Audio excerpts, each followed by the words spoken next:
When it comes to Judgment Day, there will be two groups of people. And I want you to notice this rule of two. There are the sheep and the goats.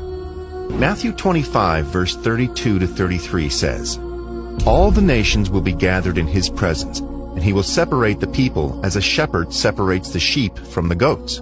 He will place the sheep at his right hand and the goats at his left." The sheep will be on Jesus' right hand, and they are blessed by God and will receive eternal life. But you see, the goats on Jesus' left hand are cursed with eternal hellfire. Another separation is to do with Judgment Day itself. Once again, we see this rule of two. There are two end-time judgments of which the Bible speaks: the Great White Throne Judgment and the Judgment Seat of Christ.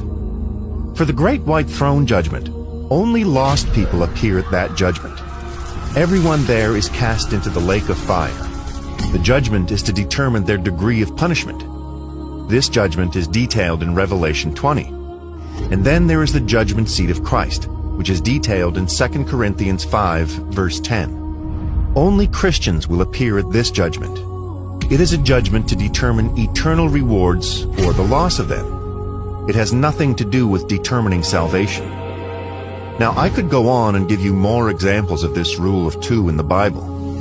Those who are on the broad road, living however they like, versus those who walk on the narrow road and live their lives for the glory of Christ.